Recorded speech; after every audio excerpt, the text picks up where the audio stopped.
So in this example, how do you approach this problem? You might think we start here. Let's say you have a coffee cup with coffee in it, or this with things. I might want to start just dumping this right in the sink, but I already got dishes there. So the first step is to clear the sink from the space, because I don't want to make this dish dirtier by adding dirty liquid into it. So first is to clear this out. This creates me a blank space in the sink.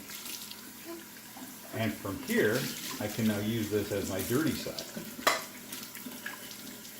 When putting this in the dishwasher, I don't want any cheese or anything sticky on it, because that will very likely not get rinsed off. Same thing here with this sauce. Look at what a mess that sauce makes in the sink. That's terrible. I need to clear this out first, get this dirty side of the sink completely set up for the remainder of the dishes. This whole process will only take a few minutes when done correctly. Now that I have a clean space, I can dump all the liquids, and this will allow me to more quickly move, loading the dishwasher next to it. If there's anything stuck on the bottom, like on this glass, there's some hot chocolate or something still stuck to the bottom. Using hot water, I'll set this glass aside and let it soak just for a minute or two before I put it in the dishwasher. And that'll be enough to free up the stuck on stuff. I'm also monitoring here. This one could soak for a minute too. It's got a milk stain around the glass. There's no guarantee the dishwasher will get that off. In case you don't know, the way a dishwasher works is that it uses a special type of detergent that has small like sandpaper. It's actually probably pumice that pushes, in the water stream, pushes hard against the plate to sort of sandblast the plates to get the stuck things off. But usually that's not enough for more advanced stuck-on things. Don't believe the commercials when they tell you that. Alright, now I can move much quicker because most of these have been pre-rinsed before they were put in, which is exactly what you want to do,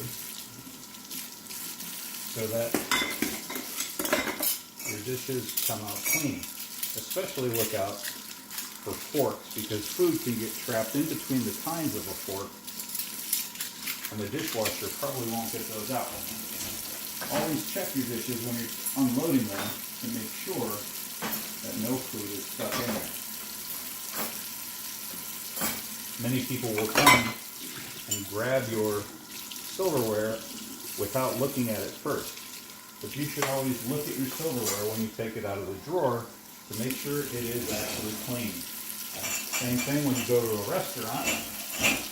Make sure that your silverware that they have on your table doesn't have any stuck pieces of food or old gunk on it from the person who used it before you. It's especially icky because they're strangers.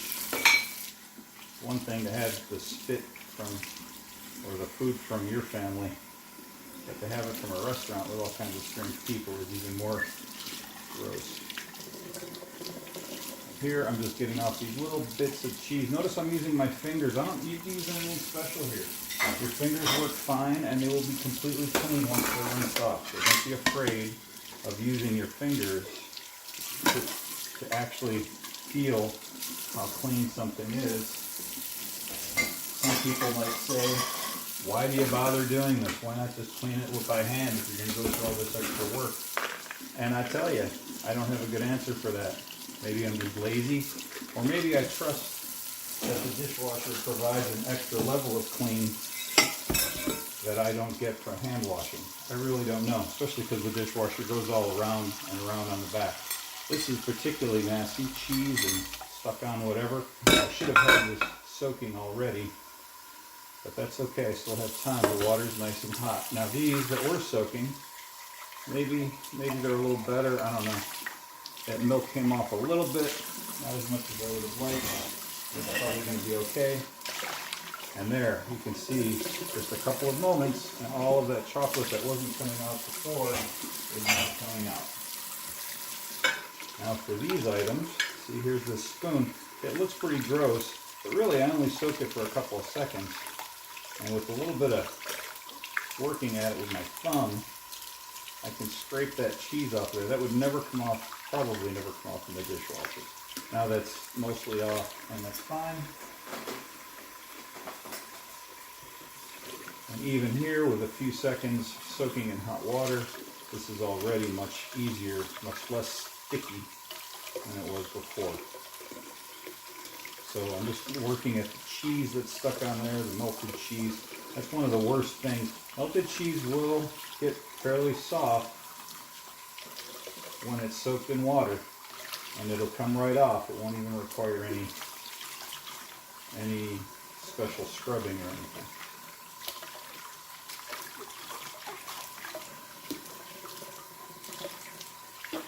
Alright, so even with this piece, we are done. And now we can move on to washing a couple of the hand washing pieces that we have here. This will take no time at all. This is a favorite scrub type. These GoDaddy or something, GoDaddy sponges, I don't know what they're called. These are excellent. Hand washing a pot does not take much effort as long as you soaked it in advance from anything that's really stuck on. Also, if you avoid putting things in the sink and putting dirty stuff on top of them, like dumping old gross coffee or milk or anything especially fatty on top of them, then you won't have to worry about getting them more dirty than when you started.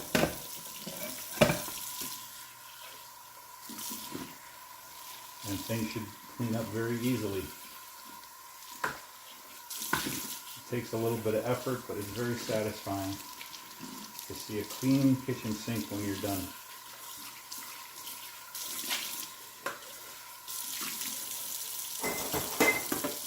That's one piece. You can see this is not really dirty. This just needs a little bit of a rub with some soap just to make sure it's really got more dirty from being in the sink than it had from the cooking. I think we only boiled water to cook noodles in this lid. So putting it in the sink was probably a bad idea because it got dirtier in there than it was before we put it in there. But that's okay. We'll quickly wash that off. And now it's ready. Quick run with a knife. Careful about the sharp side. I don't have to say that. Also in the groove where the handle meets the knife. That's where stuff likes to get stuck. Make sure that's good.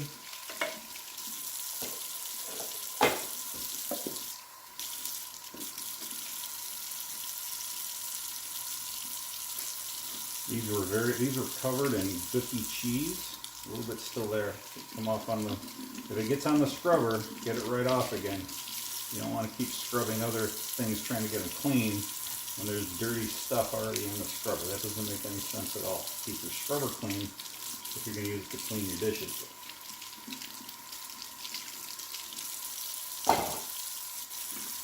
And that's that. Everything is done. Except we got this one here. Now this one I'll clean, but if this doesn't come clean, this is a tomato sauce on a white lid. If this doesn't come clean enough, I can soak it in vinegar, and that tomato, if there's a tomato stain on there, it'll come off after a few hours of soaking with some vinegar and water. But this one was not out very long, so it came out nice and clean. That's great. And I think I'm almost done here. This is my cutting board.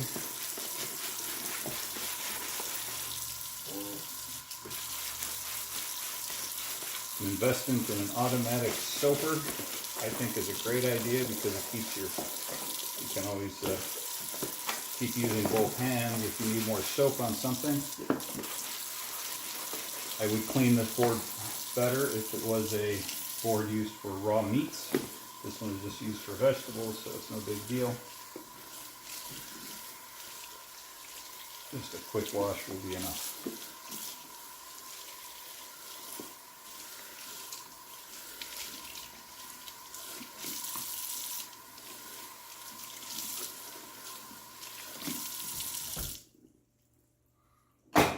So that is that, and now we have a clean sink.